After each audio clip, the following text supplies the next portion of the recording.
ம், அது கழுத்து பக்கம், கழுத்து பக்கம். ஆ. ஹாய் ஃப்ரெண்ட்ஸ், எல்லோரும் எப்படி இருக்கீங்க? எல்லோரும் சுகம் பெல்ல ஆரோக்கியத்தோடு இருக்க எல்லாருக்காக நான் ஜீசஸ்கிட்ட ப்ரேயர் பண்ணிக்கிறேன்.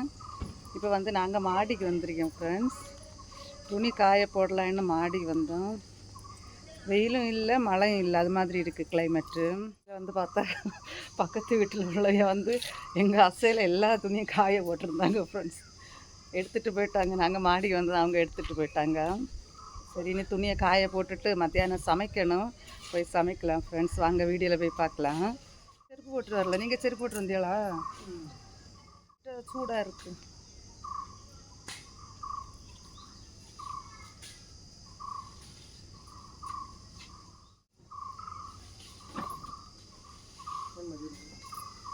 ம், வேண்டாம் வேண்டாம், நீங்கள் போ. நானும் ஹஸ்பண்டும் சேர்ந்து காய போடியும் ஃப்ரெண்ட்ஸ். துணி இருக்கிறதே 5-6 துணி, அதை 2 பேரும் சேர்ந்து காய போடியும். என்ன வேலை செய்தாலும் அவங்களும் பங்கு உண்டு. அதுதானே? ஆமாம், உங்களுக்கும் பங்கு உண்டுல்ல. என்ன வேலை செய்தாலும் உங்களுக்கும் பங்கு. காய போடும். மழையும் வர மாதிரி இருக்குது, வெயிலும் அடிக்குது. இல்லை இப்போ எல்லாமே என்ன பாருங்கள், இங்கே நிறைய வந்துடுது. இந்த பேக்கில் இருக்குது, இந்த பேக்கில் இருக்குது, இந்த பேக்கில் வருது. எல்லா பேக்லேயுமே சிவப்பு கீரை.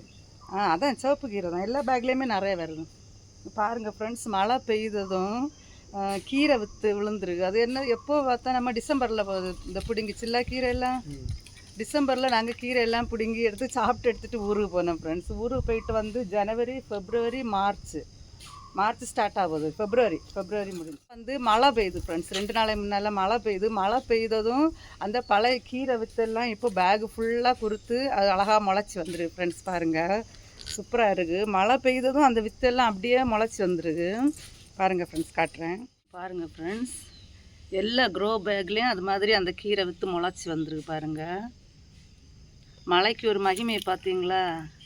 2 மாதம் தாண்டின அப்புறமும் கீரை விற்று வந்து அழகாக சூப்பராக முளைச்சி வந்துருக்கு. சிவப்பு தண்டு கீரை ஃப்ரெண்ட்ஸ். நாங்கள் ஊர்லேருந்து கொண்டு வந்து இங்கே விதைச்சது.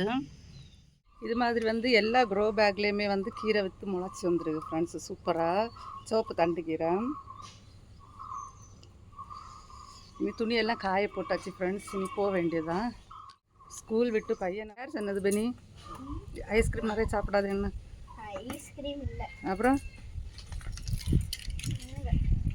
வேறையா? வீட்டு போகலான்னு சொன்னேன் ஃப்ரெண்ட்ஸ்.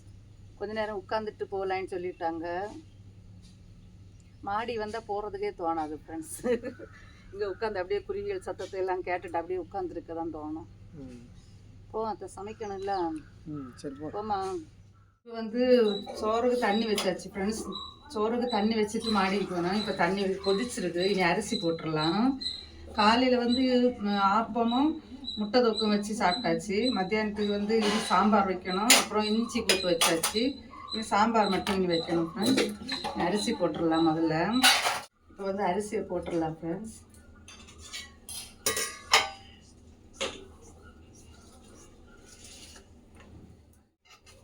அரிசி போட்டாச்சு. வாரத்தில் ஒரு 4 நாளாவது சாம்பார் இருக்கணும். சாம்பாருக்கு பஞ்சம் இல்லைங்க. கொத்த வச்சுக்கே ஒரு பயம், அது ஸ்பார்க் ஆகன்னு ஒரு பயம். சாம்பார் வச்சிடலாம் ஃப்ரெண்ட்ஸ். சாம்பாருக்கு பருப்பு வேக போட்டுடலாம். ஊர்லேருந்து கொண்டு வந்த பருப்பு எல்லாம் தீந்து, ஊரில் இருந்து ரேஷன் வாங்கிய பருப்பு போகும்போது எல்லோரும் ஸ்டாக்காக தந்துடுவாங்க. ரேஷன் வாங்கி வச்சுருப்பாங்க. எல்லாம் காலி ஆகிடுச்சு. இது வந்து கடையில் வாங்கினது. ஊரில் கொண்டு வர்றது கிட்டத்தட்ட 2 மாதத்துக்கு ஓடிடு இல்லை, 1.5 மாதம் ஓடிடு இல்லை. 1.5 மாதம். ஆமாம், 1.5 மாதம் ஓடிடு ஊரில் கொண்டு வந்த பருப்பு. சாம்பார் பாலக் போட்டால் நல்லா இருக்கு. அது மசஞ்சி போயிடும் பார்த்தீங்களா? மற்ற கீரை போட்டால் நல்லா இருக்கு.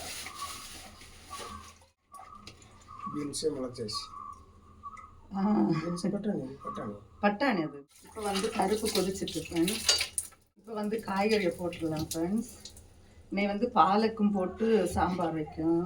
பாலக்கு கீரை இப்போ வாரது கம்மி இல்லை, கீரை கம்மி இப்போ வாரது.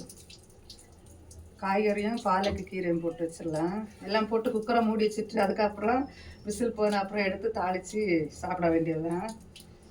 இப்போ காய்கறியை போட்டுடலாம்.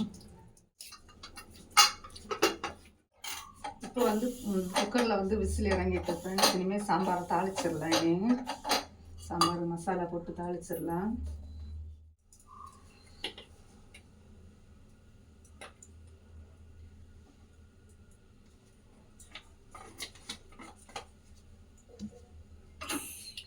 குக்கர் விசில் போயிடுச்சு.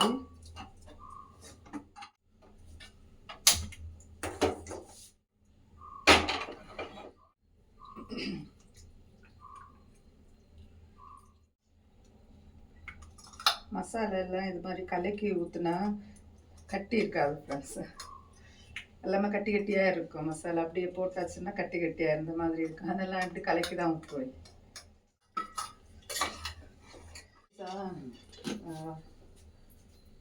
இப்போ டாக்டர் இருப்பாங்களா ஃப்ரெண்ட்ஸ்? வேலையெல்லாம் முடிஞ்சாச்சு. சாம்பாரை தாளிச்சிட்டு சாப்பிட வேண்டியதுதான் ஃப்ரெண்ட்ஸ். வேலையெல்லாம் முடிஞ்சாச்சு. மத்தியானத்துக்கு என்ன சமையல்னு பார்க்கலாமா? என்ன சமைச்சாச்சு அங்கே பார்க்கலாம். சாதம் வச்சாச்சு ஃப்ரெண்ட்ஸ். சுட சுட சாதம் ரெடி ஆகிடுச்சு. சாதம் ரெடி ஆகிடுச்சு. அதுக்கப்புறம் சாம்பார். இது வந்து இஞ்சி குழம்பு ஃப்ரெண்ட்ஸ். கொஞ்சம் வருஷத்துக்கு அப்புறம் இன்னும் இஞ்சி குழம்பு வச்சுருக்கேன். இஞ்சி குழம்பு. அதுக்கப்புறம் இது வந்து முட்டை வெங்காயத்தொக்கில் வந்து முட்டை போட்டு வெங்காயத்தொக்கு வச்சுருக்கேன் ஃப்ரெண்ட்ஸ். ஆப்பத்துக்கும் இதான் சாப்பிட்டோம் ஃப்ரெண்ட்ஸ். அவ்வளோதான் இந்த வீடியோ உங்களுக்கு பிடிச்சிருந்தேன்னா ஒரு லைக் பண்ணுங்கள் ஃப்ரெண்ட்ஸ். சேனலை சப்ஸ்கிரைப் பண்ணி பெல் பட்டனை கிளிக் பண்ணி நோட்டிஃபிகேஷன் ஆனில் வைங்க ஃப்ரெண்ட்ஸ். அப்போ தான் நாங்கள் அடுத்தடுத்த வீடியோஸ் போடும்போதும் உங்களுக்கு நோட்டிஃபிகேஷன் வரும். எங்கள்கிட்ட வீடியோஸ் எல்லாம் நீங்கள் தொடர்ந்து பார்க்கலாம் ஃப்ரெண்ட்ஸ். ஓகே, பாய்.